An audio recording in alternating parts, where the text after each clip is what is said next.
Yeah,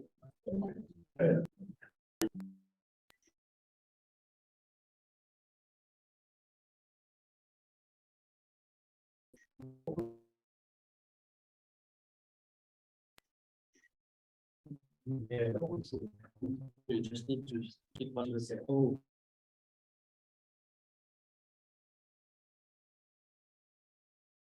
Yeah.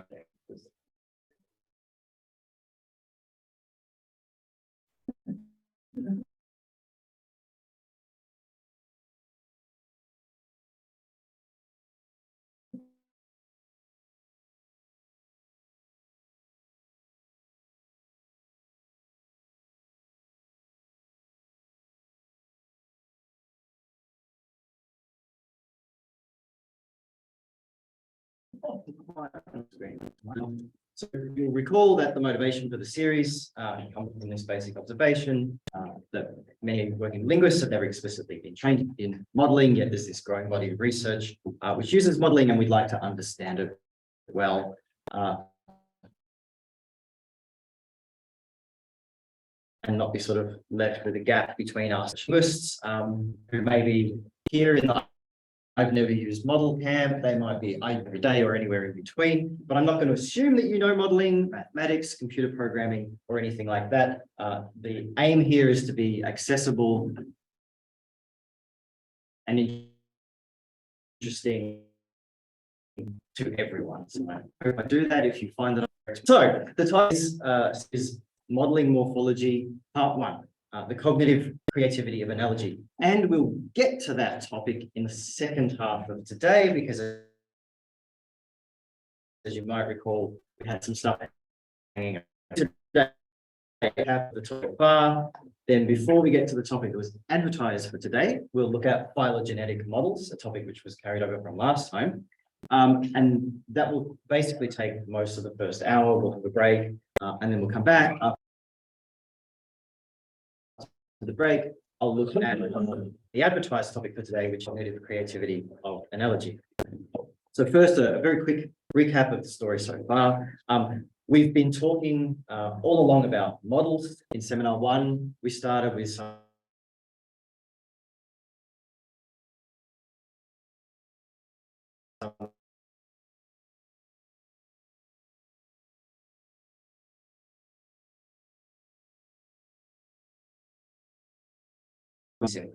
talked about that quite a bit. Recall I pointed out that we can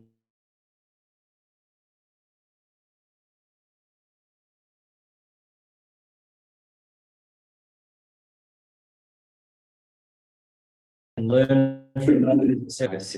And moreover, even models that we know to be false and wrong can play a useful role in scientific progress. That's important too. We shouldn't expect that every model is right, correct?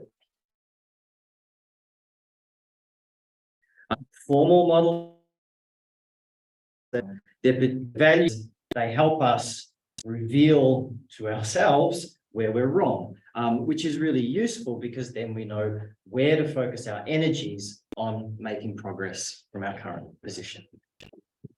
We talked a bit about randomness as the idea of randomness as aleatoric uncertainty, where outcomes of a process are irreducibly uncertain, and then randomness, which is probably the much more common kind that we encounter, which is randomness as epistemic uncertainty, where the outcomes of a process appear to us uncertain due to some lack of information, which, if it were available, would enable us to remove the uncertainty, but it's not available to us, or it's not available to our model. So as we discussed, probability theory is a formalization of equals. We also talked about why, in an idealized model, we might model a process probabilistically. If modeled internally, it's subject to this epistemic uncertainty, even if for those of us standing outside of the model, the uncertainty is resolved by additional information that we have, but that the model does not. And sometimes that can feel counterintuitively. So counterintuitive that we know how things are working, and yet nevertheless we've got this dumb model that's pretending that it's a matter of chance. Well, there's a principled reason why it's doing that, and it's related to what uncertainty is and this idea of idealization, which we use for good reason in models. Then last time, what's happened? Nothing switched.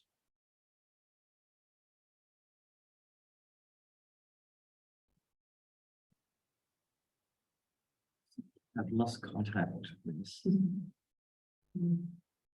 Right, good. Back contact with my slides again. Sorry.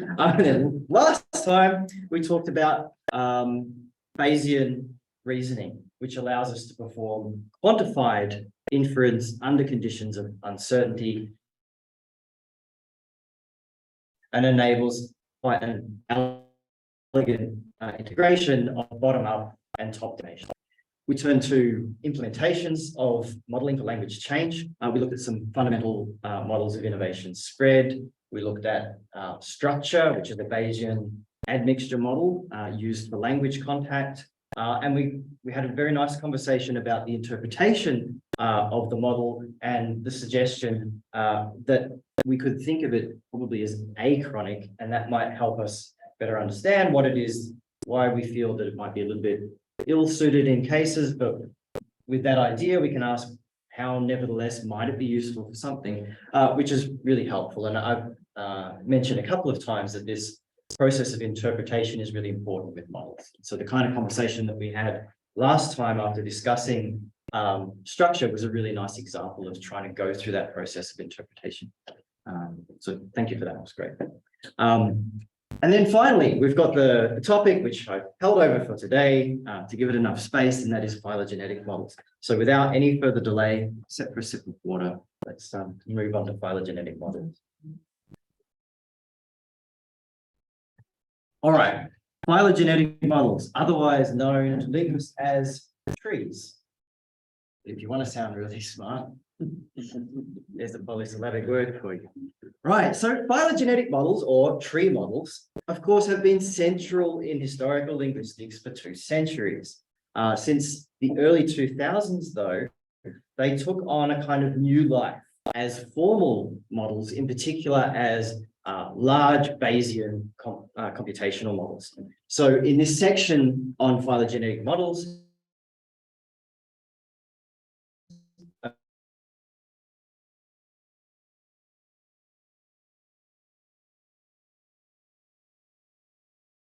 I'm going to cover essentials of the models and how tree-like the data essential, and some issues around the idealization that goes into a tree model and mismatches between the model and the actual target system in the real world. So let me start with some essentials of tree thinking. A tree model, the relationships to each other, their relationships to the target system. So here we begin. Here's a nice tree diagram, which is a visualization of parts of a tree model. And at the bottom are, I'm going to use the kind of new terminology that's flowing into this field, mainly from biology, because they built the computational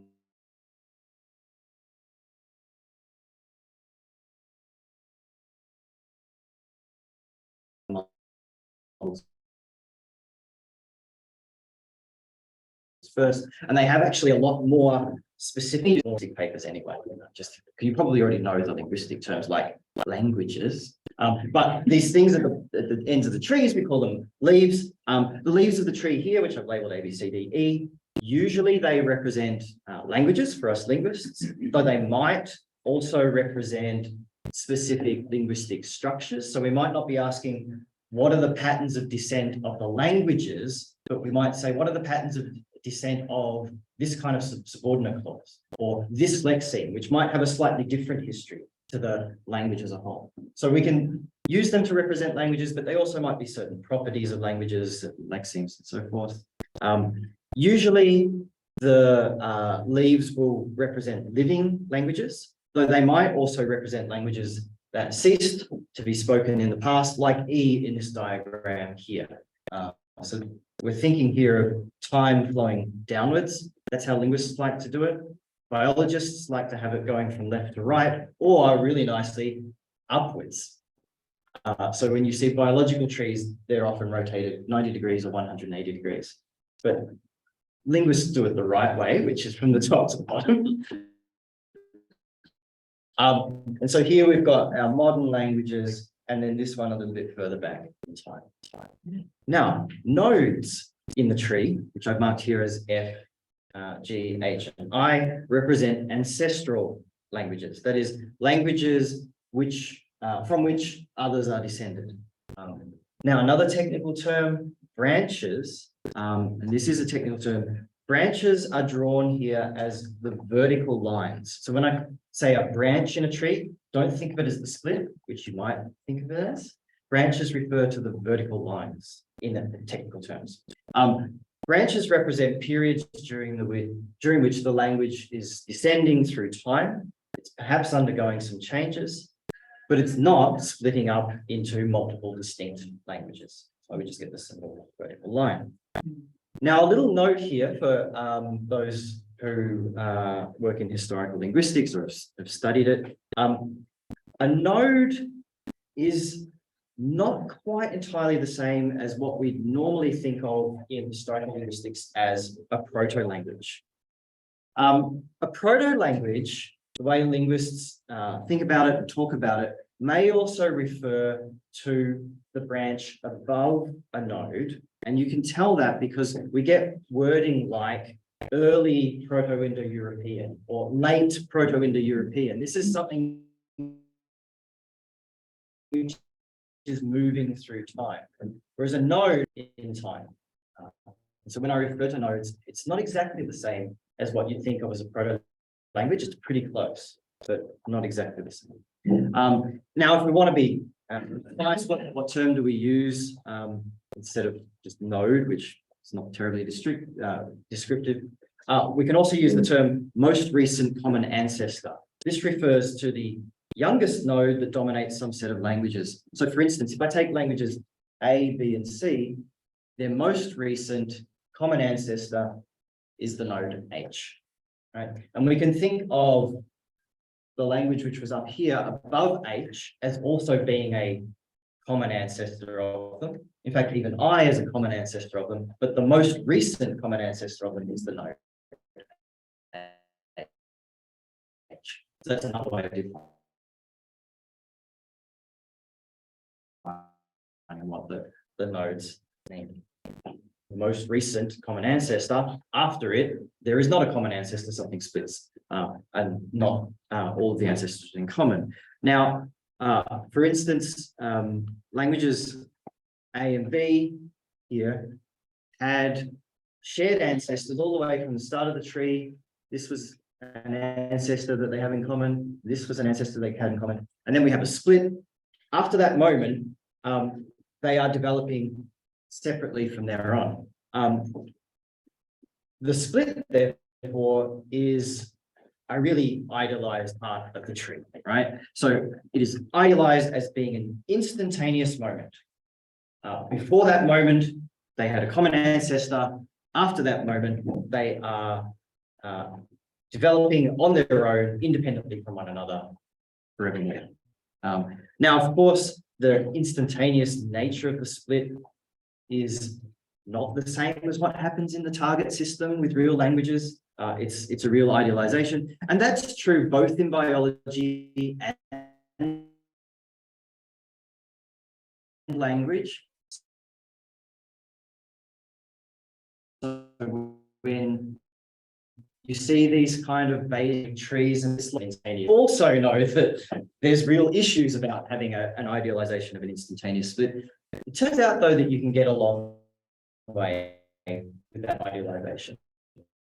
To come back to us at the end, carefully is depending carefully or importantly on certain splits. So what I'm saying, of course, is in the real world, splits take time and they're quite complex.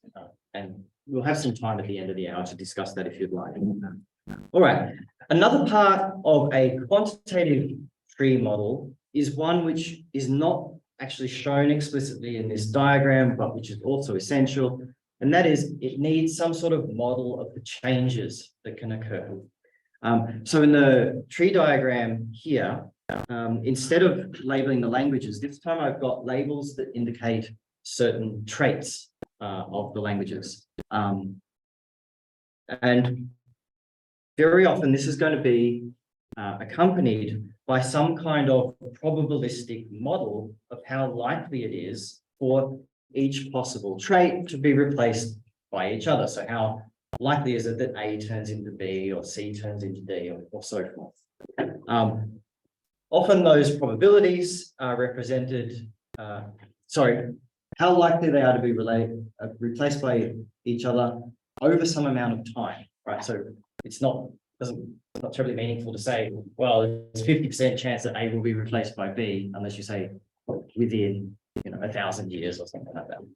So the probabilities of being replaced or changing from one to the other over some amount of time, and often they're represented like this as a transition probability matrix. The way you read that is, if I start from this trait, the probability of then becoming this one over a certain amount of time is the number shown. So for example, if I start off as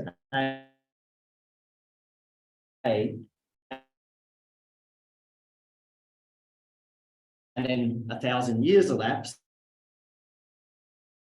there is a point. How you read them. Okay, great. Well, now we have a great grasp of the essential parts of a tree model. Let's ask next what we might do with all of these things. And the main thing we might want to do next is to make inferences with tree models. And the inferences that people make include inferring the tree's shape, given the traits that are at the leaves of the tree.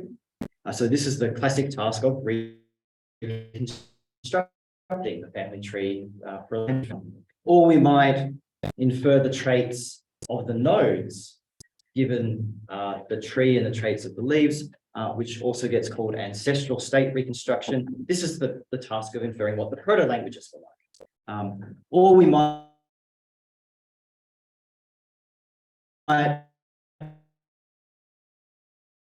infer the rates of change given typology. So how likely is something to change into something else? And what kinds of changes do we infer? How often do they happen? Or we might ask how tree-like were the historical causal process, the data given some tree and a set of traits. And this is essentially the phylogenetic equivalent of a really common question in science, namely, how much of the variation in data does the model explain, right? If you've done some stats, you've probably asked that kind of question with very different looking statistics. But in phylogenetics, the way we can ask that is, how likely are these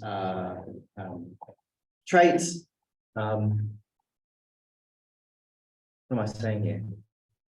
Sorry, how tree-like are the traits? How much of the data is the model explaining? Same kind of thing.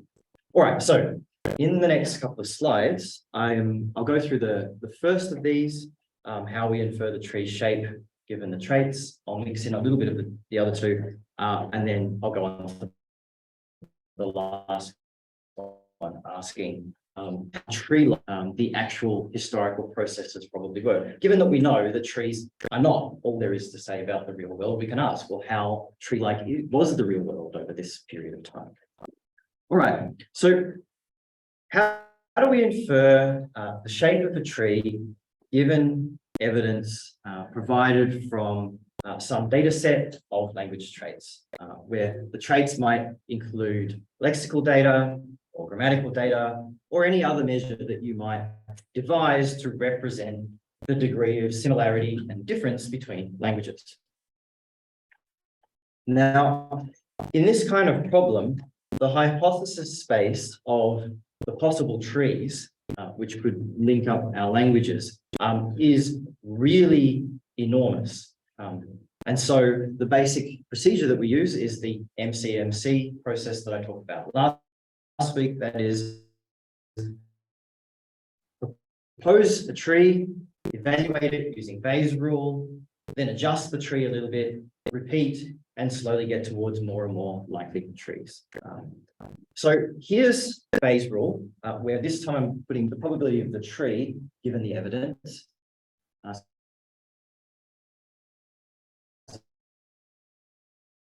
The T is for our tree. You might recall from your trying to work this out, a key step work out the likelihood of the current proposal. So work out a key step, a tree that is given our current proposal. What's the probability of getting the evidence that we've got from that tree? And so what I want to do next is try to give you an somewhat intuitive feel for what it is that these machines are doing as they're asking this question bazillions of times to infer a tree. So let's do a quick what these Bayesian machines are doing. So here I've got a tiny little tree, got 3 languages at the bottom, and I'm showing you the traits that it has. You might think of this as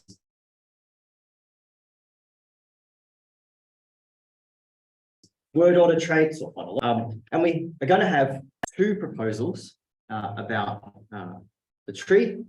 Number 1 up here, and number 2 over here.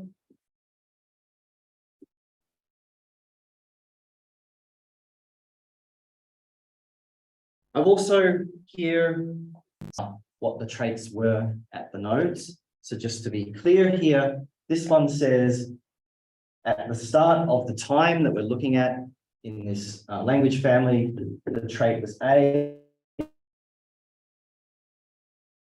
And then the family split in 2. A little while later, that sheet and that branch again, but somewhere along here, this one changed to B. Right, so you get the kind of thing that's going. And then the question is, given these 2 proposals, could you pick which one you think is more likely or is giving more likelihood to our data here? I know this is a bit of an open question, but anyone who's gutsy enough to raise a hand and pick one and on the other.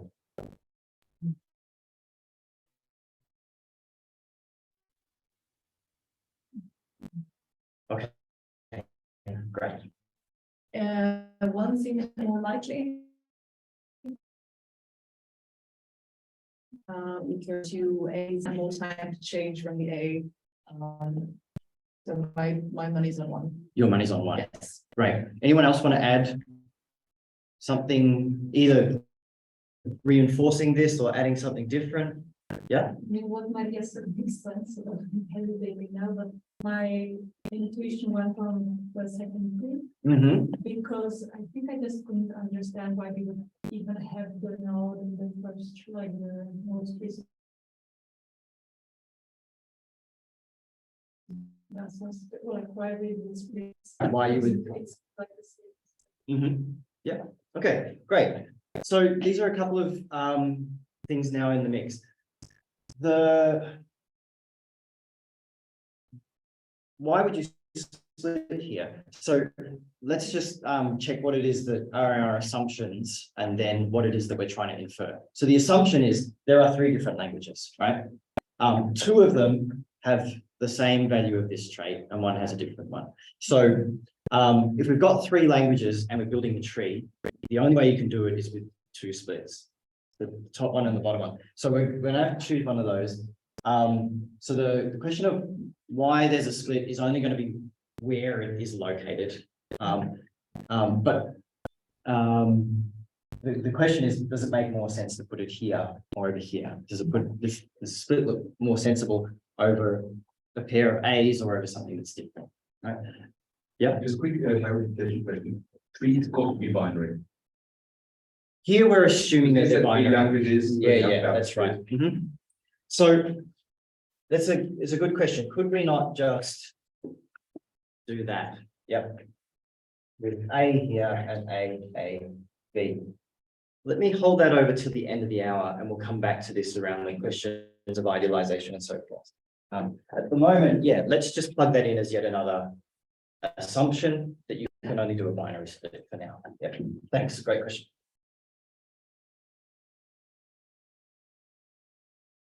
All right, so let me just say, the answer is going to be, this one is more likely for the reason that you gave, that here, somewhere in the tree, we have a change from A to B, right?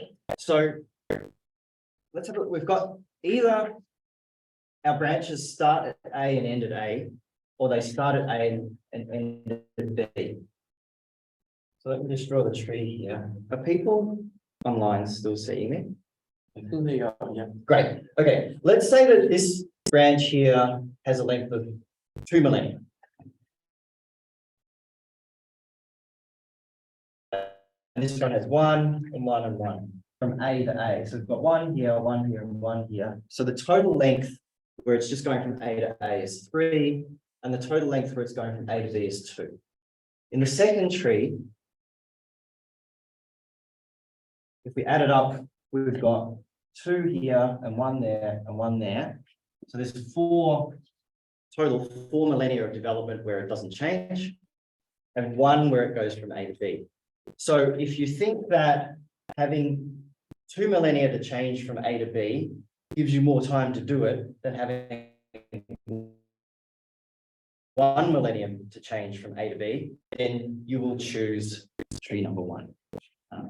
If you think that for any reason, actually it's more likely to change from A to B than to stay A to A, then actually then you change this one, right? And so now we're really starting to drill down into why I said that a full model also needs those transition probabilities. You also need the rates in order to do all of the calculations. Now you could say, I don't know the rates, and so therefore I'll have a naive model that assumes, everything's fairly slow, and therefore I'll choose number 1.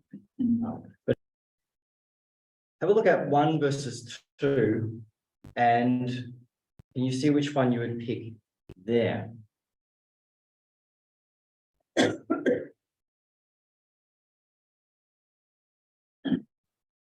Here we've got a B at the start. We've got a change from B to A. This tree has longer for the change to happen. So by the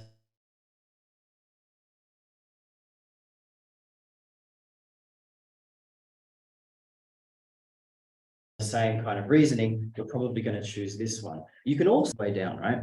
So that means that this ancestor here is getting closer and closer and closer to the present. If we push it all the way, almost to the bottom, that's like saying these are dialects of one another, or even idiolects, right? In which case you would choose this tree. Yeah. Great.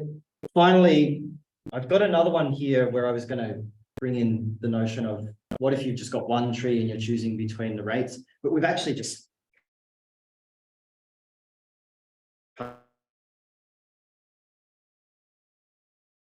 covered that stuff about rates very nicely, so I won't draw it out.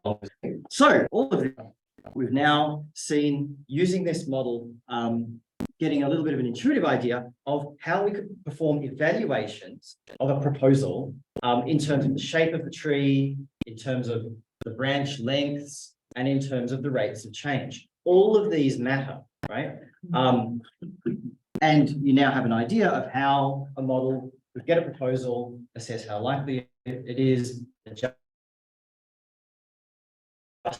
it, for example, by switching the branches or rates, evaluate the next proposal. And so in order to slowly work its way towards a tree with the appropriate location of the splits, the appropriate branch lengths, and if it's also inferring this, the appropriate inferences about the rates of change. And that's how these models are really quite powerful if you're happy to buy into their idealizations. They're this is something, so historical linguists working with pencil and paper have always been able to decide the shape of the tree. Deciding branch lengths is much still. One of the things that these models do is they give you answers about all of that stuff. Now, you can still have a debate over whether the answers are worthwhile and whether how you want to interpret them.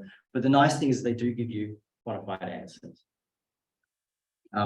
And we saw Bayesian reasoning last week, so we have an idea why we're happy with them to do that using Bayesian reasoning. So, getting back to that Bayesian reasoning stuff, I haven't yet talked about the priors in these models, and you might be wondering, what are the priors? So, priors can include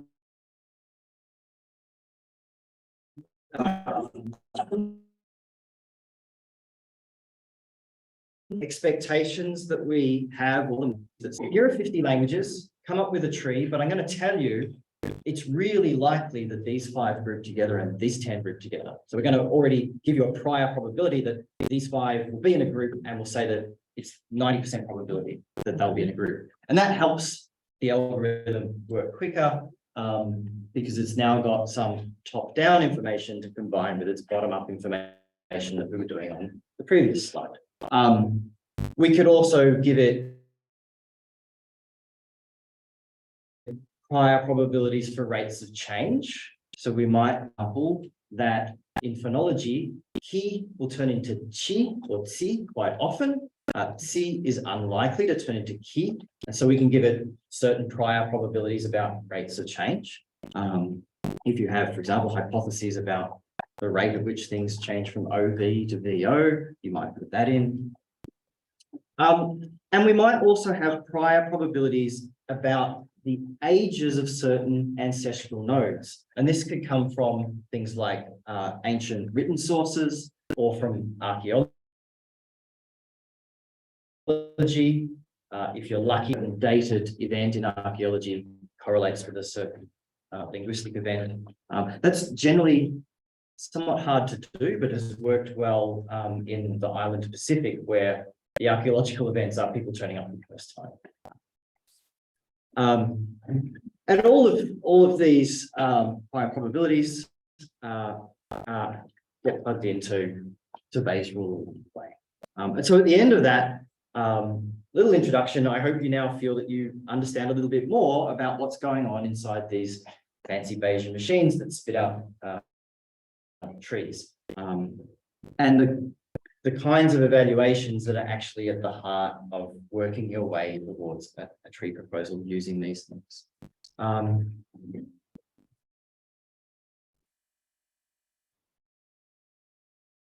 So this was a little bit about inferring trees. I'm now going to go on to asking how tree-like the data is. But before I do that, is there any sort of burning questions before I'm wondering about the rates of change that we're considering, because here we're considering discrete time, aren't we?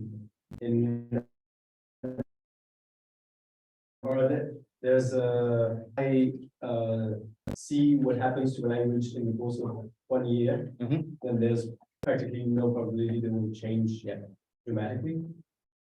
But if I go for a longer time span, then that's probably interested. So there's an idealization that we have to make here about how close up we're looking at the rate of change. Yeah. So the model use continuous time. They're continuous time models. So they you have any time, and that means technically they're continuous time Markov models, which means you take that probability matrix, you do exponentiation of it to work out what the probability is over any given time. Is that the answer at the right level you were hoping for? Makes total sense to me. Yeah. Okay, so the question there is, at a technical level, the math plays out a bit different if you've got sort of quantizations of time versus a continuous flow of time. There's a different way that you do the math. Just to let you know, they do it with a continuous time model. There's all sorts of nice stuff that you get out of that. So thanks for the question. Any others? All right, let me go on to another thing that you can do with tree models, and that is to ask how tree-like is the data that I have. So if my tree model were a perfect reflection of the real world target system, if it were, then these languages A, B, C, D, and E would only differ from each other due to the changes that accumulated in them after the various splits. And those changes would be independent of one another. So for example, A and B had the same ancestor all the way up here.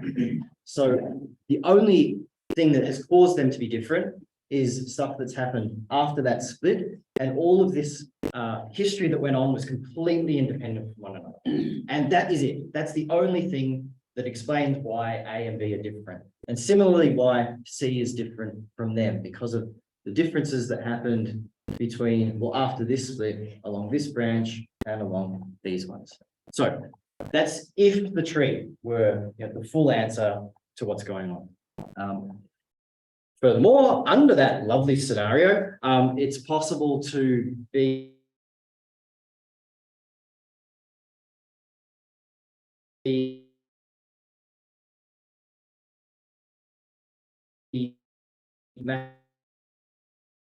mathematically quite precise about exactly how close do they actually come to varying in that precise way. If the answer is, well, very close actually, then this suggests that the modern traits of these languages really were predominantly shaped through a history that is implied by this tree. If the answer is, well, not very much, then that suggests that there may be other factors that have occurred in the history of one another. Perhaps borrowing, or perhaps language universals that make all languages evolve in a certain way. Or perhaps I've got the wrong tree. All of these things may be reasons why my traits are not tree-like in the precise way that we could predict them to be, if that is all there is to say about their history. So our question is, to what degree does the data vary as the tree would suggest? And one of the tests that's been developed to answer this question is so-called Blomberg set of data for the languages that are in that tree, and asks this question. And the answer that it's going to give is on a scale from 0 to 1 and even higher than 1. 0 means that, sorry, come back next year, your data is completely random relative to the tree. 1 means that your data is in perfect accord with the tree, so it matches the tree perfectly. That does not mean that the tree is the right answer, right? There might be other things that would just lead you, as it so happens, agreement there. And then greater than 1 is a little bit more complicated. It means that your data is structured like the tree, but it's less diverse than you'd expect. And that's a little bit harder to interpret, but it can happen if you've got really rare changes, and most of them occur in the early periods of the language. And then what that means is all of the diversity that happens afterwards, there are a few changes, so those remaining languages are less diverse than you might expect, which is what I said is what greater than 1 means. But let's get back to basically what 0 to 1. This is where most of the action happens when you're using this test. So Blomberg is a biologist, so he developed, well, a statistician. So he conducted an analysis of 121 biological data sets from a wide variety of plant and animal organisms to see what K looked like in biology, right? So we know, oh, biology is full of trees. So, you take your guess now before I start showing you what numbers you're going to see in biology. So the mean K value for traits that he found was for traits related to body sizes, 0.83, so fairly close to 1. For life history, what you do over your life as an amoeba or whatever, 0.64. for physiology, 0.54, and for behavioral traits, 0.35. So this, I put this up here, this is supposed to mean a whole lot for you, but here's a baseline, right? This is what it looks like in biology. So one of the questions that I've had and has interested me a lot over the last couple of years is, how does this compare to phonology? And the case study that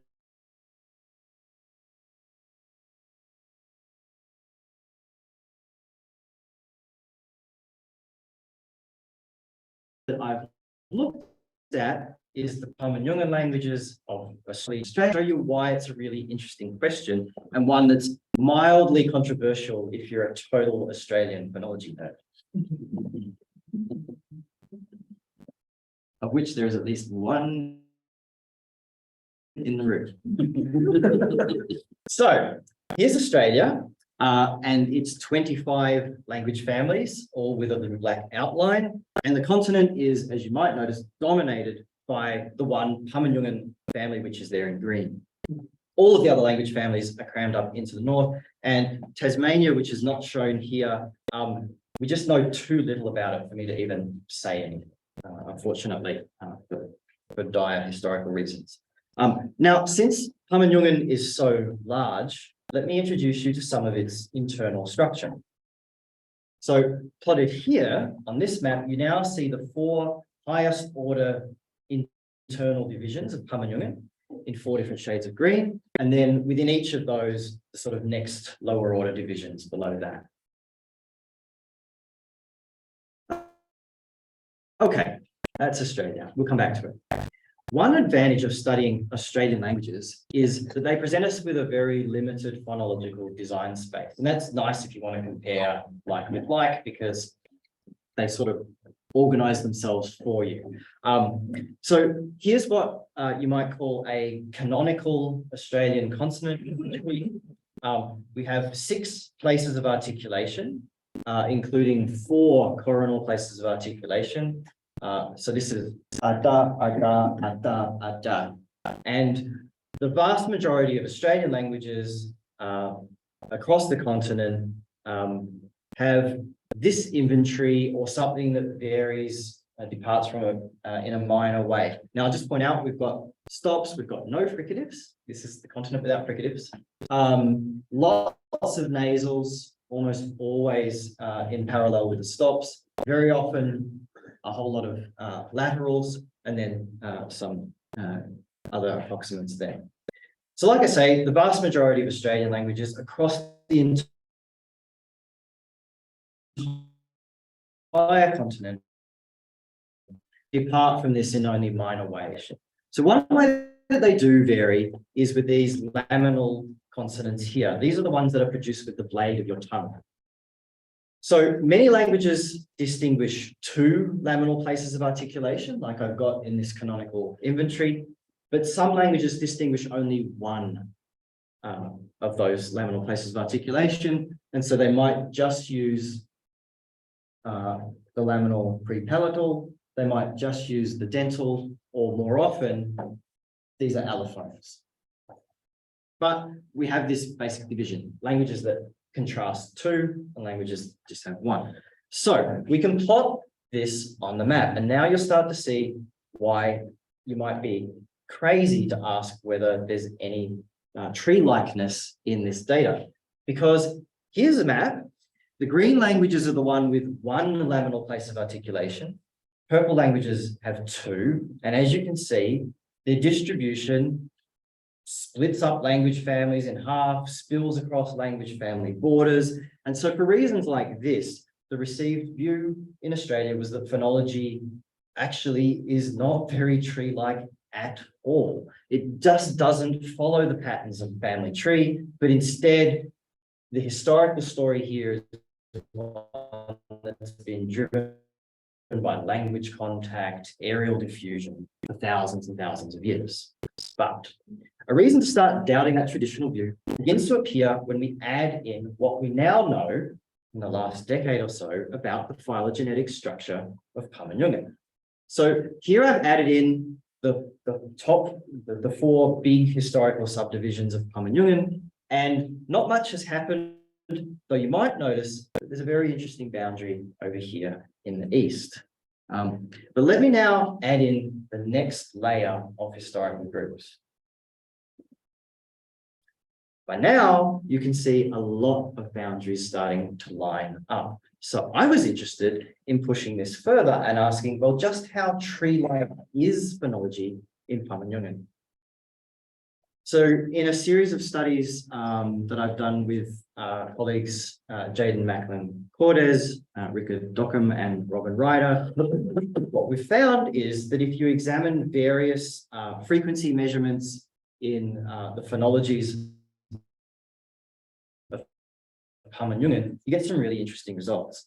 So we measured the frequency with which one class of phonemes follows another in a pair of segments, right? And so we divide things into place and manner classes, and you get followed by a stop, or a stop followed by a vowel, or something like that. And if you ask that and ask how tree-like is that kind of frequency measurement, you get a K-score of 0.61. For certain word initial trigrams, including the laminal consonants, you get 0.78. And then for the functional load of primary stress vowel plus consonant, where functional load is a measure of how contrastive we've got in that little string, we get 0.96. This was nuts when we got this result. It's almost exactly one. So perhaps what's most important here is that it suggests really quite strongly that these phonological traits do pattern quite like the tree. You know, at least if we take it relative to the baseline of what's going on in biology. In a continent where you first look at it, you think, no, there's zero tree-likeness here. If you actually go into the details, it's quite tree-like. And the important thing here is that this kind of method takes into account all of the details of the tree, which is really hard for a human to do. Like, to keep in mind, what are all of the splits and similarities between 130 languages, which is about the size of the data that we're looking at here. These quantitative models can take that into their minds quite easily and evaluate it.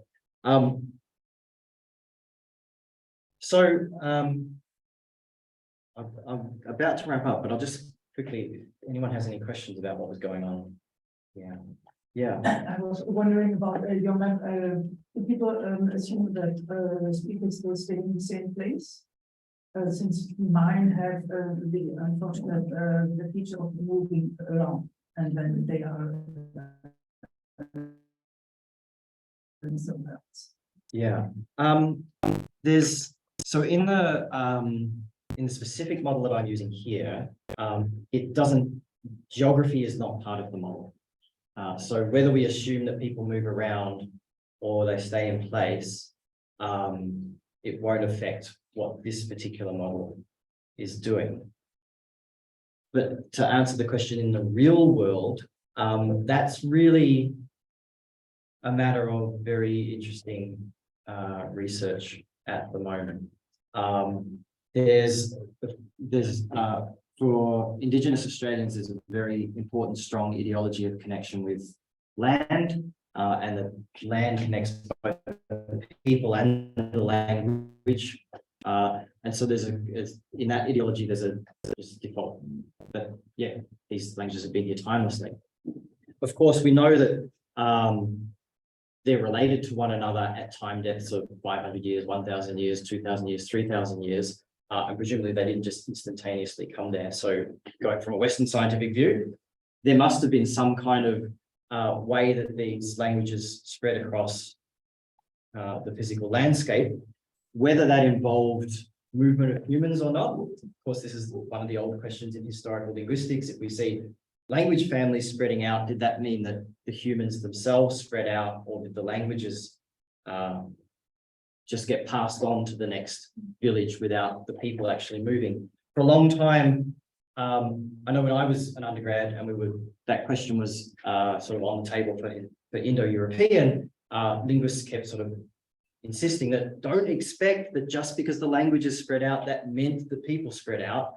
then in the last 10, 15 years, we've got so much genetic evidence that there was people moving all around Europe.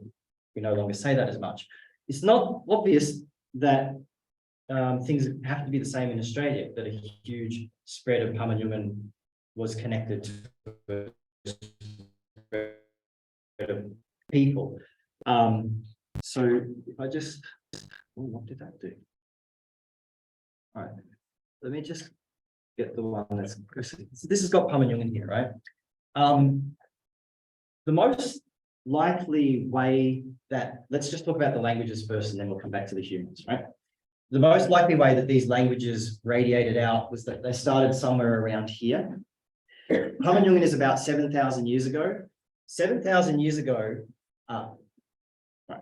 Today, if you go to the middle of Australia, you probably know from seeing it on TV, there's sand and salt and spiders and snakes, right?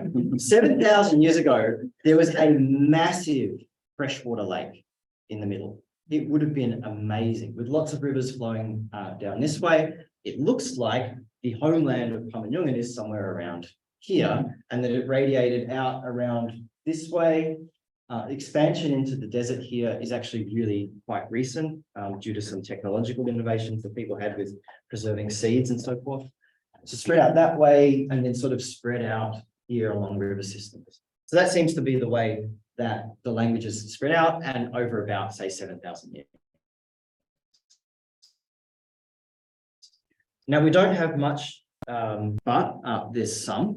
And it looks like if you take, so they had about 20 individuals, I think, from various Pama-Nyungan speaking groups, that the genes look like they also seem to spread out in the same pattern. So the gene tree has roughly the same shape as the Pama-Nyungan tree. Problem, the gene tree is about 30 to 40,000 years old. So what's going on? So you can sort of go into panic. Oh no, linguists got it wrong again. Pama-Nyungan is really 30,000 years old. That's what some people will say. Or, you know, genetics doesn't know anything. Linguistics knows everything.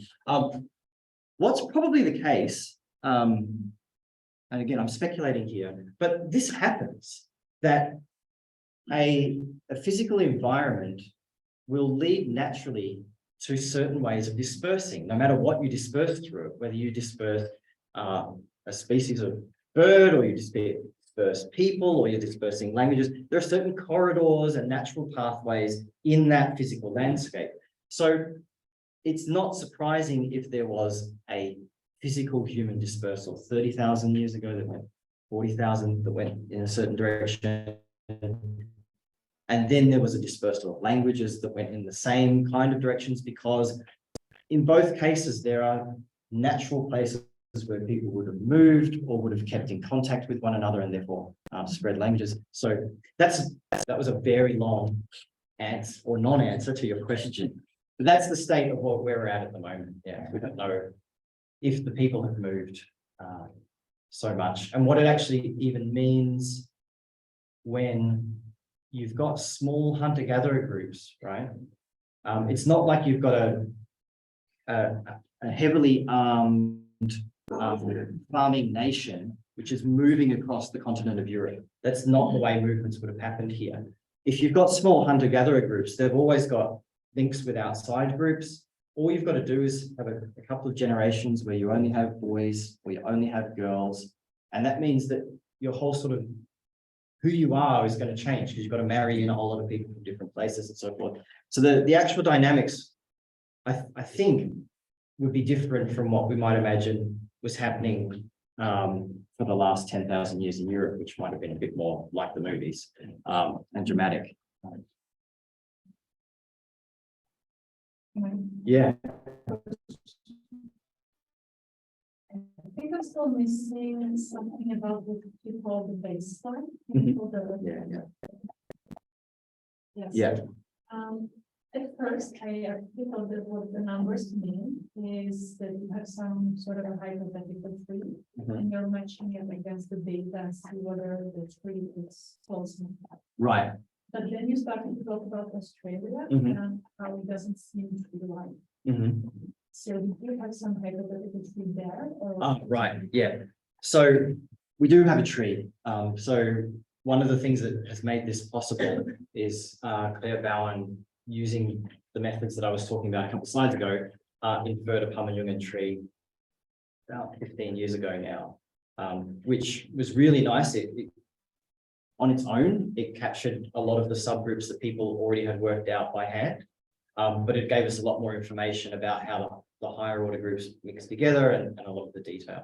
So to get a little bit more technical, if you're doing that propose, evaluate, adjust, propose, evaluate, adjust business, what you end up getting is to a point where, all right, I've got this, I don't know, 100,000 trees that are all really good, and I can't really distinguish between them. So part of the answers that you tend to get from these Bayesian models is not the tree, but here's the top 100,000, right? And then you can ask, oh, that's nice. Tell me about them. And it'll say, well, they've all got this subgroup and they've all got this subgroup, but only half of them have this subgroup. And that allows you to get an idea of what is probably in the tree. And it also gives you an idea of where the method is quite uncertain about itself. So when we do something like this, what we do is we reach into our bag of 100,000, we pull out 1,000 trees and we run the K test, assuming each of those in turn. And then this is an average number here. So that way we're not picking our favorite tree, go, oh, I really like this one's going to get me published, and doing the test and sending it off. What we do is we grab a whole lot of trees called a tree sample, and you run the statistics on each of them and look what you get. So that's what I'm reporting. Just one quick, because it's a certain question how tree-like are the data. Yep. So one way, or one of these logical possibility, if you think of the diachronic change in terms of way innovation that's spread across the community, you can imagine that one spreads from the northwest to the one east. So you have areas basically in the middle that's partaking both innovations. So you get something, it would be more like graph-like. So is it very rare? Is it too costly to operate with graphs? Yep. Okay, so just comments. Yeah. So why do we do this when we could have fun and go like that for contact? Good. Can I come back to that at the end along with your other question about why don't we split 3 ways at once? Yeah, they're related and they're good questions. And the quick answer is, yeah, with the absolute best MCMC stuff, you cannot solve that stuff mainly. So in the last couple of years, there are a few papers that have been able to solve limited cases of it, which is really nice. Yeah, but mainly it's not done because it's too difficult, not because people don't believe that it's true. Yeah. Okay. Yeah. Sorry, I have a question before we move on to the start. I'm going to go back to the question of knowledge that we might have about population moving. In terms of joint resources, US zones and so on. Why you said that kind of information is not included in the data? Yeah. But why isn't it? Isn't it also one of the bios in a sense? Information. If we have a hypothesis about how the shape of the area, the geographic area, or anything else that we know. Yeah.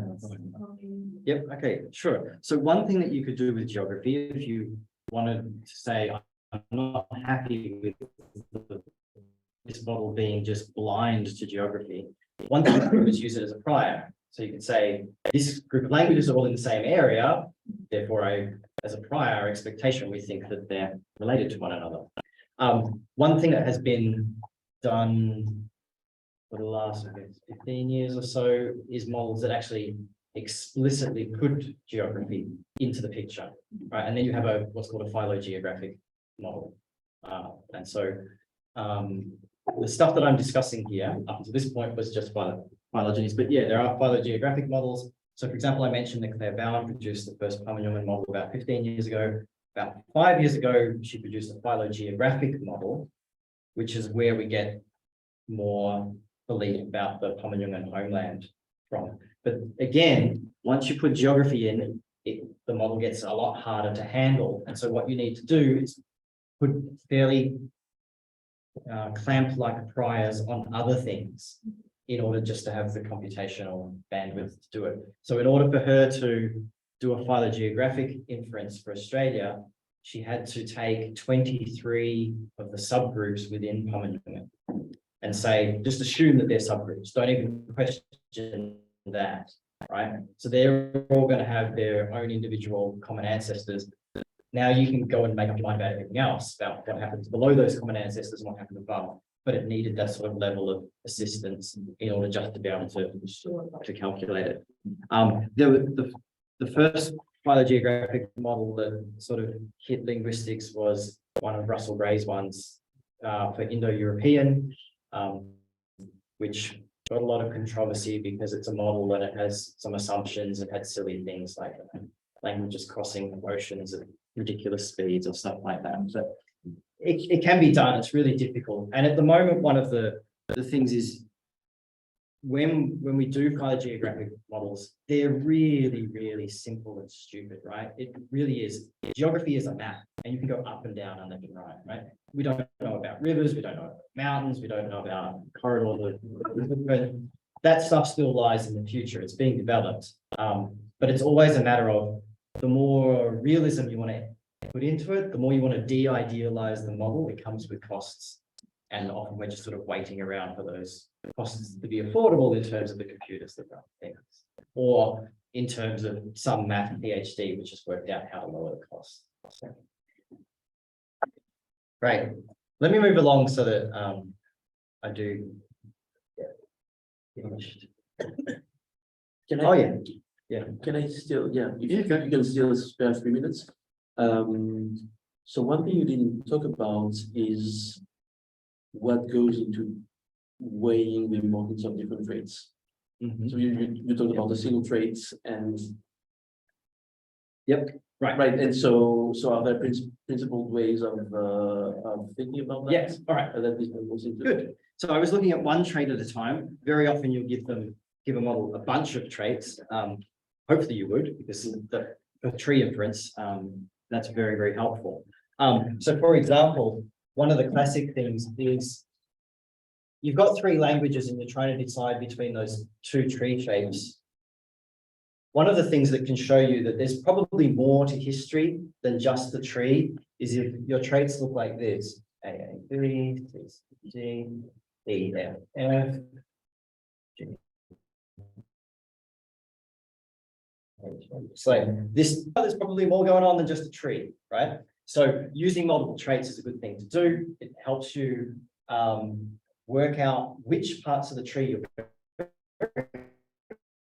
confident about and which parts of the tree are complete, right? And that's something that people do and they report. And so if you look at publications of these, they often give support values for a given node, which says it's got a support value of 1. That means we really think it's there, but a support value of 0.6 is like, well, you know, it's a bit iffy. But you were asking about how do you weight the importance of it. So if you want, you could set a prior on the weight of it, and then allow the model to sort of, that's its top down and the bottom up might push back against it a little bit.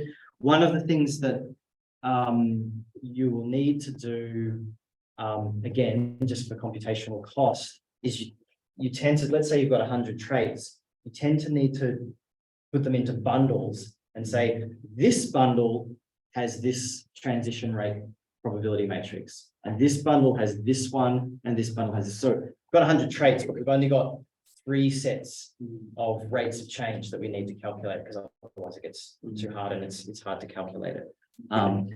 So there's things that you do like that. There's, in addition to weighting them, you bundle them together and solve them as a group. And then, of course, as a linguist, you've got to justify why you do that. Yeah. Well, ideally, I would want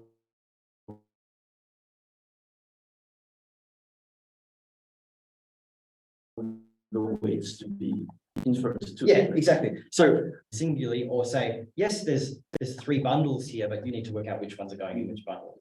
And again, the degree to which that is done comes down to computational cost. Yeah. Right. Any more questions? This is really cool.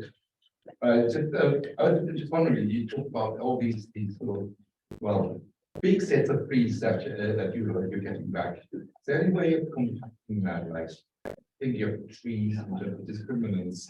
All these trees have sort of like these 2, there could be group A and B. Yeah. On that side, because that side, then basically you have with attachment and ambiguity, you have a similar problem. You make Right. decisions, and then you get to the power n trees. So Yes. something like that done. Yes. So it's all very well for the computer to say, here's my top 100,000 trees, but for a human, it's like, well, thanks, but can you summarize it for me? Like, you know, ChatGPT summarizes things, why can't you? Yes, so there are a few ways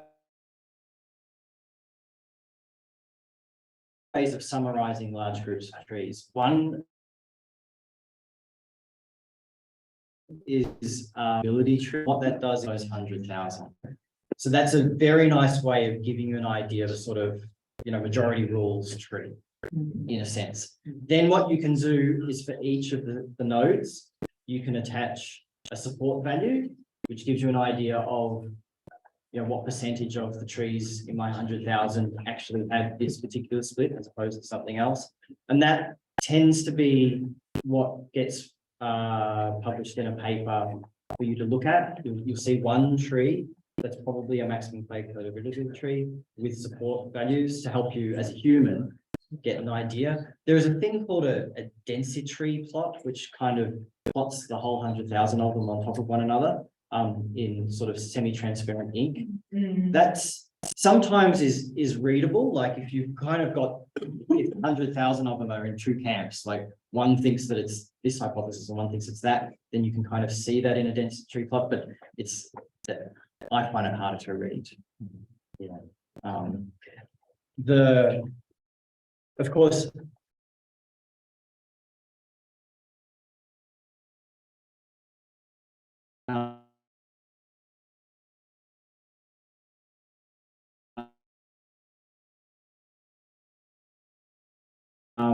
the questions around how do you, right? So these are questions that the biologists also have as well. So it's always an active area for people to be working in. But what I've mentioned to you is the main one.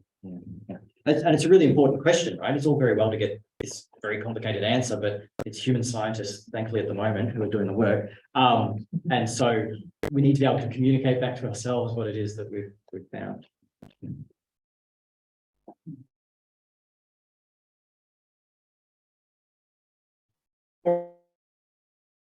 Right, so but the data is, and we've had this lovely discussion about idealizations and mismatches between the model and the target, which I was going to say, let's talk about that now, but we've just done that really well. Let's take a break of 5 minutes and then we'll come back and I will talk really fast for the rest of the last hour. Thanks. Oh, here, by the way, sorry, I should have mentioned. This is a recent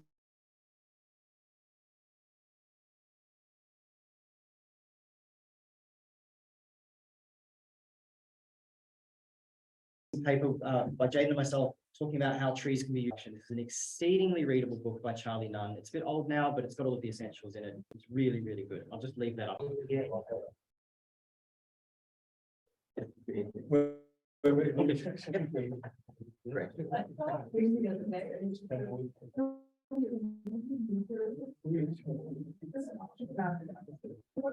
Okay, so welcome back. Now I will move to today's advertised topic, which is modeling morphology part 1. Morphologists can start to get excited. So this is cognitive creativity of analogy. I'm going to be pressed for time to get through all this, if necessary. Spill over to next I'll try. Let's see, we're trying to speed run on models of inflectional analogy, and many of the models that I mentioned are in fact more general than just models of inflectional analogy. Many of them can be used for other things, but they have been used for inflection. And so here I'll talk about their use for that. So the motivation behind my choice for this topic is there's actually a considerable diversity in the models of inflectional analogy which have been developed over the past, say, 3 decades. And my aim here is to present, in good linguistic terms, something of a typology of analogical models, so that we can try and tease out the various dimensions along which they vary, and then what the variation actually is along those dimensions. Along the way, in part to help structure the typology, I'm going to introduce another concept which is really helpful from cognitive science, and this is Mars levels of analysis for computational and cognitive systems, and I'll talk a little bit about what that is. So, before we dive in directly to the typology, first a quick word about inflection.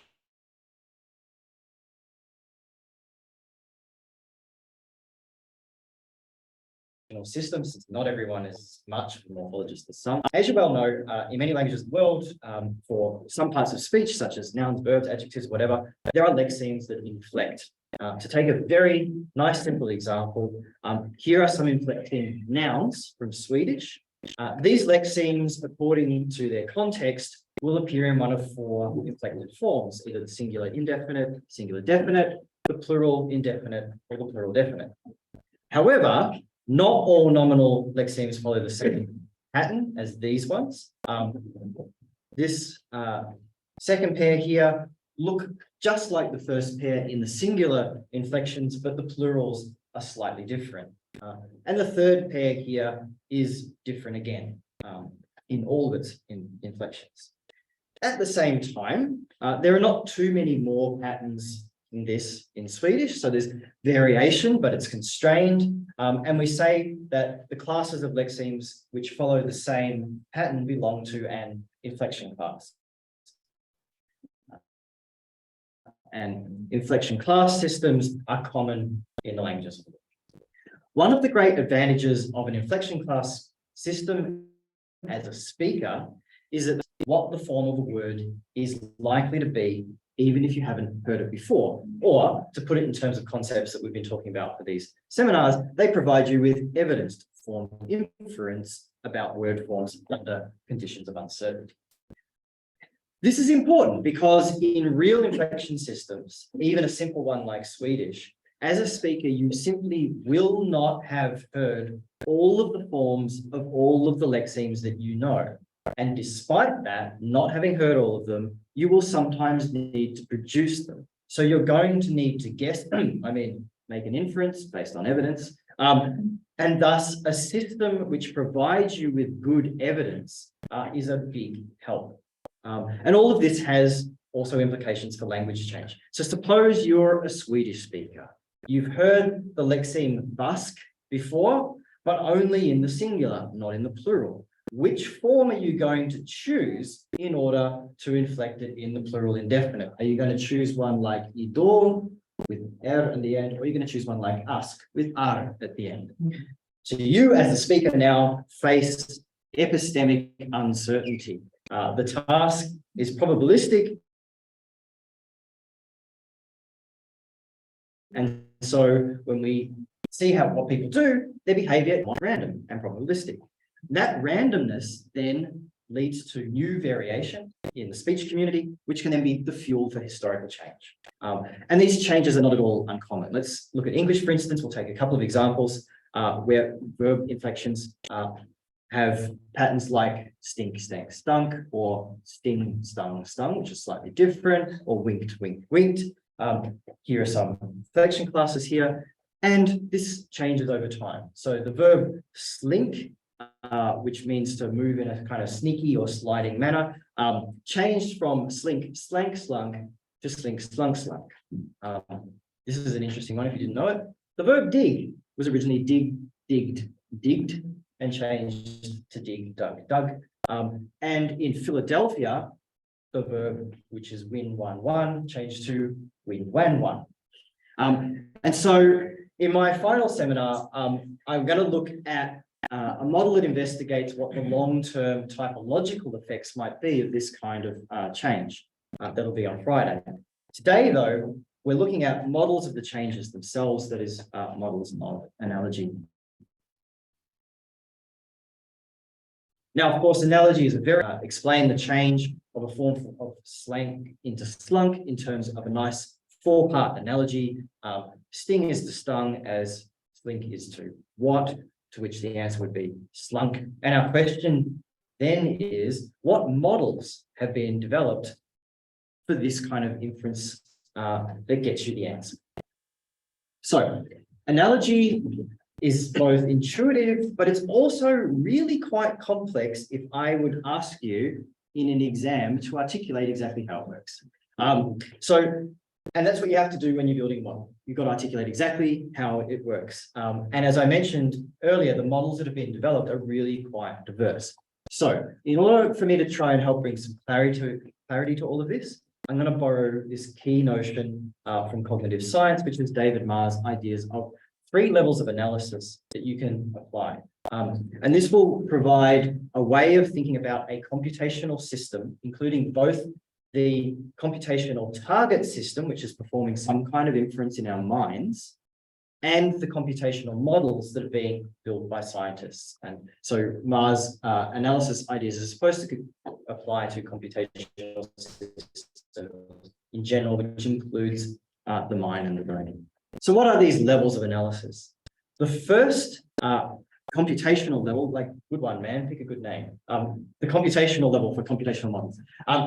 This is where we look at the task that an analogical system performs. What are its inputs and what are its outputs? So for example, at the computational level of analysis, we'd notice that an analogy maps this input to that output.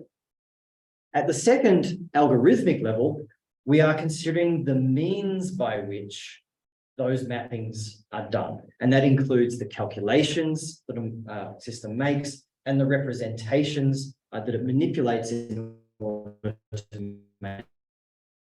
The third level is not going to be direct interest to us here. This is the implementation level. This is the hardware, whether it's your brain or computer. We're going to be interested in the computational and algorithmic level. So we start at Marr's computational level, where the question is, what tasks does an analogical system carry out? What are the inputs and what are the outputs? So at first glance, it might seem like this is a bit of a boring question. There's not much to say about the computational task of analogy. It's just, you know, it's got its inputs and outputs. A classical proportional analogy, A is to B, and C is to what? There's your inputs. The forms are A, B, and C, and the output is the form which I'll call D. However, a computational task can also be broken up into a series of subtasks, which sort of feed each other. And so what I'm going to do here is talk about the overall task of analogy and also identify the main subtasks into which it's been decomposed in the modeling literature. So classic presentations of proportional analogy view analogy as a task of generation. That is, given A, B, and C, the task is to generate the unknown form D. Implicitly, though, the generation task has 2 parts. In the first one, you need some inference of some relationship, which I'm going to put as curly R, which holds between A and B, and then the application of that relationship to C in order to generate D. Now, a little footnote here is one of the possible outcomes of applying our relation to the form C is that it's just incompatible with it. So, for example, if I try this, sting is to stung as no is to, it doesn't work. I can't apply that relationship to this particular form. So that's one of the possibilities that we're going to get. In fact, though, we think of it this way, but most computational models of analogy have been built to solve not this simple proportional analogy, but rather analogy which has what I'll call rich inputs, like this, for example. So we've got a whole lot of A is to B, or A1 is to B1, A2 is to B2, well, all of that, use that to get C is to 1. So, for example, this is what happens when I gave you the Swedish before. I was asking you to solve one of these problems with a kind of rich input. What are you going to do with Busk, given all of these other bits of evidence?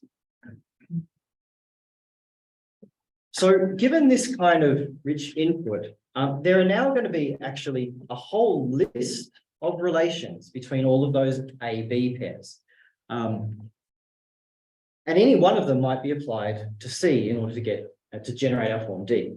So to distill all of that information there, one of the subtasks that a model might attempt is generalization, where we start from a large number of individual relations and extract out of them some smaller number of general relations that I'll call G.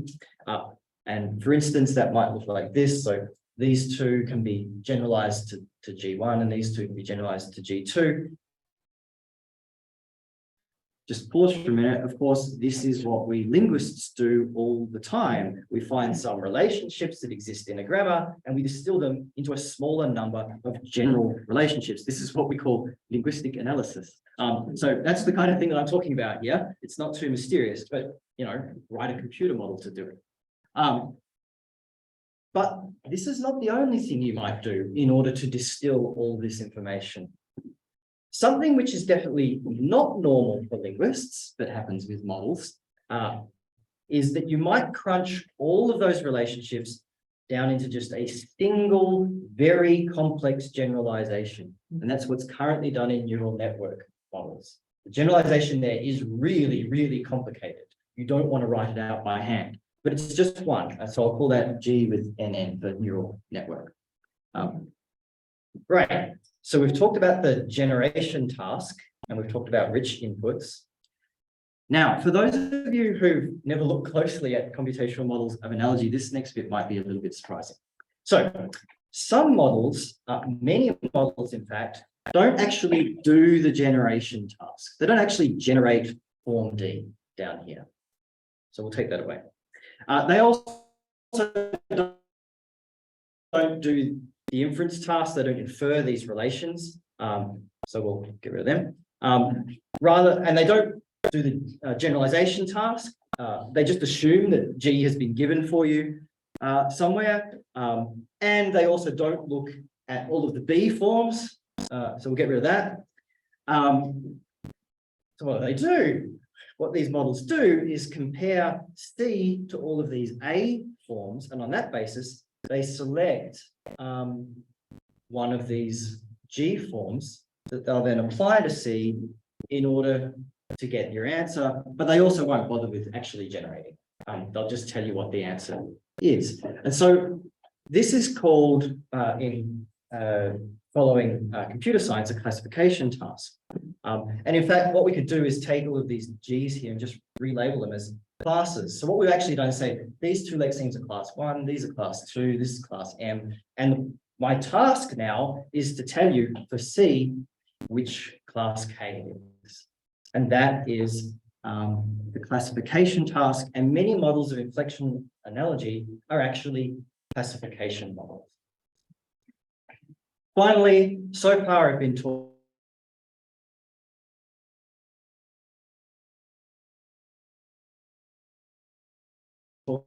about outputs. That is, they give multiple options for D and often associating them with weights or probabilities. So let's say, this is 80% likely going to be D, but it could also be 5% like this or 5% like that. And for classifier models, the same thing. They might give multiple options for K, often with weights and probabilities. So that was the review of the task that sort of Mars computational level, asking what are the inputs and outputs. And we've seen two major model types. There's generative models that generate the form D and perform a lot of other subtasks along the way. And there are classifier models which basically select which generalized relation should be applied. And we've noticed that there are rich inputs and sometimes rich outputs. Let's now move on to Mars algorithmic level, where the first question we want to ask is, what calculations does an analogical system carry out? So, to talk about calculations in analogical models, I'm going to start with a quick remark about how models represent word forms. Just a quick remark, because I'm going to return to this question again a bit later. And then I'll talk about generative symbolic rule-based models and a little bit about neural networks and then classifier models in general. So much of the input to analogy comprises forms like A, B, and C. And if you're a generative model, the output is also a form, it's D. So naively, we might expect that the obvious way that all of these models are representing their forms are as strings, phonemes, or letters, or something like that. However, in order to compare strings like, say, spring and ring, you first need to align them. You need to know which bits you're comparing with which. So for instance, spring and ring should be aligned like that and not like that. That's going to lead to bad stuff in the model. But string alignment, as it turns out, is computationally non-trivial. And consequently, many models just avoid it. They avoid the difficulty of string alignment by using alternative representations, specifically in terms of features. Each feature occurs only once per word form. So if you're comparing between two word forms, you just compare feature A with feature A, feature B with feature B. You don't need to align them. It's just obvious what you're comparing with what. And you might get features like the manner of articulation of the stem final segment. This is the kind of thing that you might see. And I'll refer to representations like this as featural representation. Now, back to the question of what calculations models are going to perform. So, generative, symbolic, rule-based models, things that look like the kind of rules that you might have done in phonology. And this includes models like the minimum generalization learner, the Kuman model, which was developed right here by Sasha Benjamin a few years ago. A generative, symbolic, rule-based model begins with a learning phase. It examines all of the input pairs, A, B, works out the relationships between them, it makes generalizations, and now it's learned something about the system. In its performance phase, it then applies those generalizations to the form C to produce D. Perhaps it's got multiple generalizations that applies to it and produces multiple forms. And these are the calculations that it's making. Generative neural network models can also produce forms, but their calculations are very different. Now, neural models are notoriously means. So let me use a metaphor, well motivated. Here's all our input data. Now, suppose that there is a space of possible forms, of possible word forms. Here's our space. And now I'm going to put all of the A inputs into that space. Well, I'll put the first three of them in there. And over here, I've got that space with the B forms in there. So this is a space of all possible forms, and I've got my A ones and my B ones. In its learning phase, a neural network learns to take this space and twist it and distort it like this. But this is no random twisting and distortion. Look what happens if we apply this distortion to our A forms up here. Now, if you can work out where the squares are going to go, they are going to move to here. Isn't that nice? Because that's essentially where the corresponding B forms are. So the model has learned how to twist the space of forms to transform A forms into B forms. In the performance phase, we just drop form C into there, we apply the distortions, and there's its location of the form D that you're getting. And as you would imagine, the more training data that you give to a neural model, the better it gets at fine-tuning those distortions of the space, and the better its predictions are going to be. And that's enough what you need to know about neural models, I reckon. Now let's switch from generative models to classification models, which are trying to work out which class K I should assign to the input form C. And first, I'm going to talk about distance-based classification models.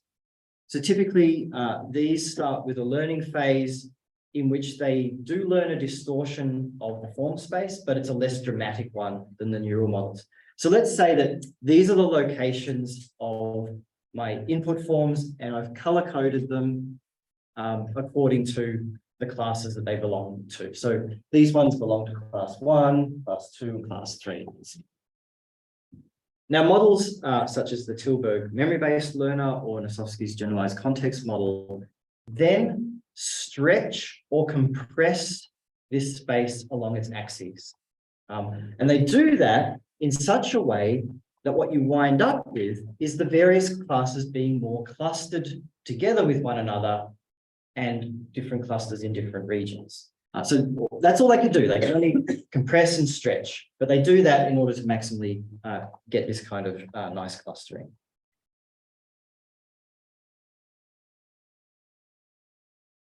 And in the performance phase, we then take what they've done, and in order to decide which class we're going to assign to our form C, we drop C into whatever place it belongs in that form space. And then we examine its neighbors to make a decision. So if it's got a lot of neighbors in class 3, then it's more likely to be in class 3. Another variation on the theme is Skousen's analogical model of language. It has no learning phase, so it's just going to use the raw space like this. It then drops C into that space and basically takes a hammer to the space and splinters it into a bunch of different regions. And those regions are classified as either being the same height as C or different height, same distance along this axis as C or different along every single axis. We break things into same as C or different to C. And then in order to work out what we're going to do to assign a class to C, we then examine all of those various splinters in certain rather complicated ways in order to get to an answer. That's what I'll say, but these are sort of two different ways that you can perhaps learn to stretch the space and then use it in order to pick out a classification.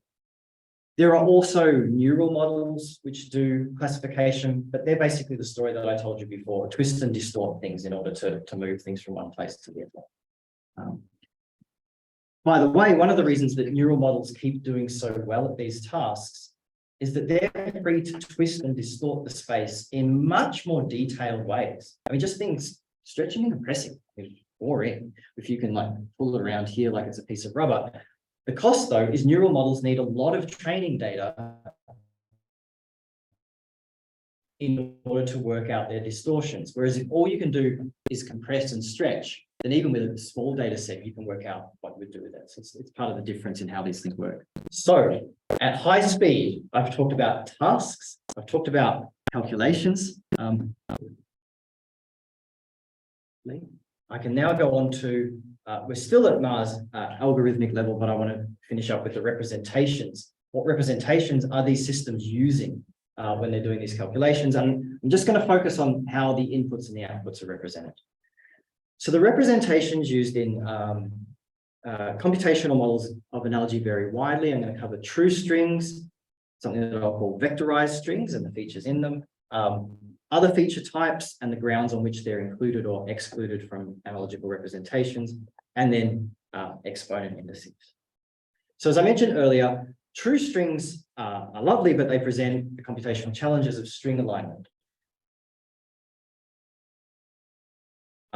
So generative, symbolic, rule-based models use them, but most models try to avoid them altogether. And one option that you have if you're trying to do that is to re-express strings as what I'll call vectorized strings. Now, the idea here is that a vector is simply an ordered linear array of items. The important thing is that to compare two word forms, you always compare item 1 with item 1, item 2 with item 2. So the comparison is made easy. There's no need to do alignment. So many models take actual strings and repackage them somehow as a nice vector like this. The first method is with a prosodic template. So for example, here's a template defined by consonant and vowel slots. It's aligned towards the left edge of the word. And so if I want to take the words spring and sink, then I can just chuck them in the template here. And every time I want to do this with two words, I compare the first slot to the first slot, second slot to the second slot, and so forth. Or here's a template, very similar, but this time aligned to the right edge of the word, and it's going to fit them like that. So this is a vectorized representation of a string, which is now easier for the computation to deal with. A more radical way of vectorizing strings is the bag of n-grams. So a bigram is a sequence of 2 adjacent segments. A trigram is a sequence of 3. Now here's a vector that represents, or is going to represent, a string in terms of whether or not it contains all the possible bigrams in English. I'm only showing you the first 11 slots. It's actually rather a long vector, as you would imagine. So good, let's do that. Here is the word spring. What I do is I put a 1 if the bigram is contained in that word and a 0 if it's not. As simple as that. Here's the word sync. And so this is another kind of representation that models use. So when I previously was talking about that form space, it's actually a multi-dimensional space, and it might have one dimension for each of these slots in a vector. That's the reality of what was going on. As you could imagine, depending on how you choose your vectors and so forth, that really changes what the form space is like and changes who's near to you and far to you. So these are important matters, though they receive only a paragraph in the paper, which then spends 10 pages on telling you about the rest of the model. It's interesting the way it plays out. And bags of n-grams have been used at various times throughout the history of computational models of analogy. In addition to true strings and vectorized ones are relationships that are not really string-based at all. Here's an example. They're just hand-picked, and often the researchers will say, I picked these ones because they worked well. So for instance, here are 5 of the 10 features that were used by Eddington 2000. The penult vowel, or 0 if there's none, the first phoneme following the penult vowel, the second phoneme following the penult vowel, 1 if the final syllable is stressed, 0 if it's stressless, the verb's final phoneme. Now there were only 10, so it's not like it's covering everything that's in the word. It's very much a sort of hand-picked thing. The issue here is that it's hard to be sure why these features were used and not a bunch of other ones. This kind of representation gives the researcher a lot of freedom to pick and choose, and therefore potentially a lot of freedom to influence the model's behavior in a way, well, in the worst cases, that matches what they were hoping it would produce. I'm actually going to make it through this. It's great. Right, the final representation that I want to talk about is one really simple one that uses one unique index for each kind of inflectional exponent in the system. So, for example, let's take Swedish nouns again. If I just take the distinctive inflectional exponent in each of those word forms, it looks like this. I could then go column by column and replace each type with a simple numerical index, which is going to look like that. That is a seriously simple representation. The resulting representation here is extremely simple, but nevertheless, it's got some good properties. It retains, for example, the differences between the inflection classes that I spoke about earlier. So you'll notice that each of these inflection classes is still distinct from one another. And also, for instance, it retains the fact that we noticed earlier that these two are not distinct from one another in the singular. So it's very simple, but it's got some of the information in there, which is back to the same old story of idealization, right? How far do we want to go? Okay, so as I start wrapping up my very lightning fast typology of analogical models, what we really see here, and I was surprised to find this because I've been sort of making this journey of discovery over the last 3 years, there's just so many choices when people are building these models. There's variation in the overall task. Are you doing generation or are you doing classification? And in some of the subtasks, such as the inference and generalization of relations. There's significant variation in the calculations that are employed in order to execute the tasks. And then yet more significant variation in the representations that get used, which will change the way the calculations come to their answers. And all of that is before the fact that nearly every study uses a different data set, empirical data set to work with. Right, so at this point, I hope you're wondering, well, do the big reveal, which is the best model? Wow. Hold your breath. If you read the studies, they all perform reasonably well. This is a little bit of a mystery, right? You can do all of these different models and they all do pretty well. But because of the diversity of all of the different things that are done, it's actually really quite hard to compare them. And there are a few studies that compare a couple of models, but only in certain ways and not in others. As you could imagine from this way, there's many different ways you could compare two models. And as a consequence, although there's been a huge amount of activity in the modeling of analogy, it's still, I would say, not very easy to understand in any given study which aspects of a model are responsible for which properties of the results. And then given that a sizable number of the models are classification models that don't even bother themselves with generating forms or inferring the relations, it's also not so easy to understand the significance of what's in the model versus what's outside of it. I mean, if you're going to do a model of analogy, you've already pre-assumed all of the inflectional classes that exist and how you assign things to them. That's leaving outside of the model a lot of interesting stuff as well. So it's not even a question of just how do we compare what's in the models, it's also how do we compare what's outside them. So in that situation, my own assessment would be that we really actually stand to benefit from a program of some fairly deliberate, careful idealization, and then followed by a sort of step-by-step controlled de-idealization, and a nice interpretation of the results along each stage so that we can get a better understanding of what's responsible for what in these computational models and what's important as a difference and what's not. So that's a bit of a non-answer, which seems to be what I delivered without fail to every question so far over the past 3 weeks. But when we return for the final seminar, I'll present an example of a research program that is trying to do exactly this. And that was a real speed run. I just finished with 10 minutes to spare, so we've got plenty of time to discuss further. Thank you.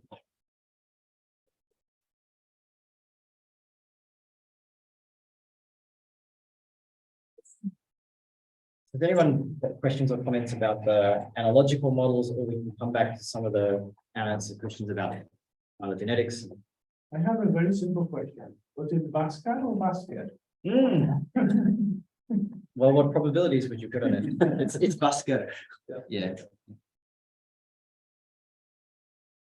At this point in the language, could change, right? Yeah. It seems to me that when we talk about the algorithm, the vectorized strings with ethics and exponents indices which fit more like morphology.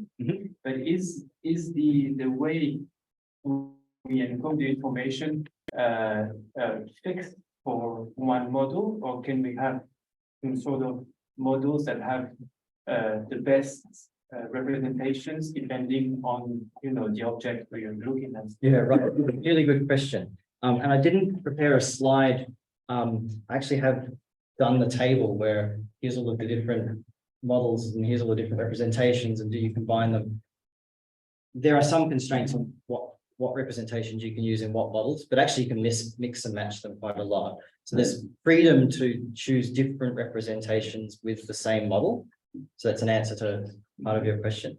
And then, yeah, I think it would be really good to have some studies that say, we have this model, here are 20 different ways that we could represent the same data set. Here are the results that we get out of it. Here are the parts of the results that remain the same, irrespective of what we choose with the representations. Here are the parts that depended significantly upon which representation we chose. And here's the reason why we think that they were changing as we changed our representations. That would be really important. And representations are they're so important for analogy. I mean, let's do this one. So I'm going to give you, here's cat and cats. Dog is to what? Right? Dogs, easy. It's got an S at the end. But what if I put it in, well, phonetic form?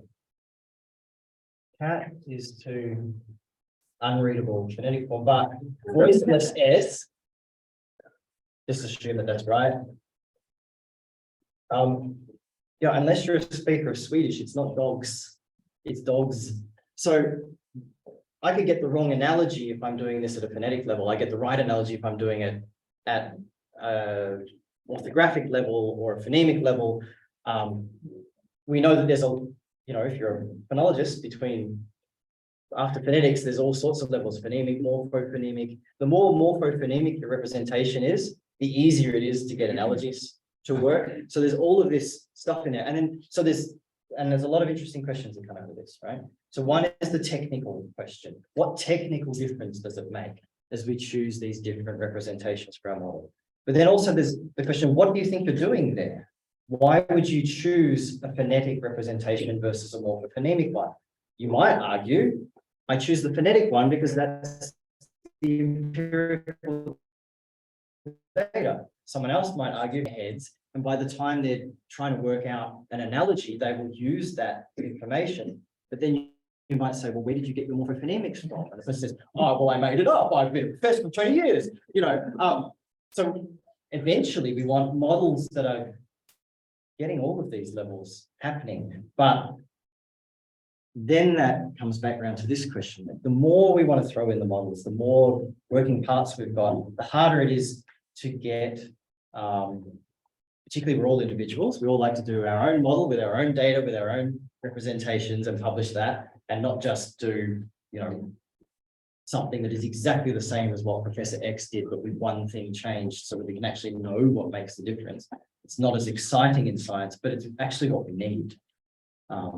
It's more of that systematic exploring of things. And probably that will happen, right? So when the first people were making the first computational analogical models, that would have been a lot of work, whereas these days, you ask your 12-year-old to just hack it together in Python by asking ChatGPT, and you've got a model. And so it's not as much work, and it becomes easier, for example, to run one model with 50 different representations of the data, or to run multiple models like that. But I'll just finish on that topic. I love the question. It's such a good question. This is not just an issue for modeling. This is an issue for linguistics. In linguistics, we have lots of representations and different representations, and they imply different things when you do tests about this. So this also works in typology. So I have a student who completed a thesis about a year ago, was looking at phonological typology, and one of the things she did was to treat the data in two different ways. So when you come across something that's written as that, and you're interested in phonotactics, you could treat that as one consonant or two. If you do that, you'll get different answers about what the typology of phonotactics is. So this is an issue all the way through linguistics, and she did this with phonotactics and came up with some kind of interesting results, some of which we expected and some of which were surprising. Thank you very much for the question. Questions. So it's for me, thinking in the air is you touched upon neural models. Yeah. So basically, when other areas, basically, the issue. But so then you also sort of said, if we could, so if we do basically, we see them in computation, I would think from feature design in discriminative models, something that was quite successful at the time. And so basically, you were sort of arguing against feature design, or saying basically this makes it difficult to establish comparison. So where on a probably multi-dimensional space of difficulty of interpretation would you place these now? So so what are the genuine differences in how you can interpret one model that has more like that automatically finds a representation for the feature space and for the feature matter from basically using the feature design and being at least sort of somewhat able to look at impact of individual features. Yeah, right. So I don't know enough about the models to probably actually have an opinion. But if I can repeat back your question to bring more of the people into the question. So when you have a neural network model and you put inputs, let's say we give it orthographic strings as an input, and it's giving outputs as orthographic strings. In between there, it turns things into a bunch of numbers and links and so forth. But we can ask the question, implicitly within those numbers, has it represented the data in certain ways, right? And there are different kind of network models that kind of steer it towards doing that more explicitly or not. So one of the things that will happen is it will take your data and it will re-represent it somehow in amongst all of that stuff that it's doing. And so we can ask the question, well, how did it re-represent the data? Is there something interesting in those representations there? I'm not aware of work that's that far along.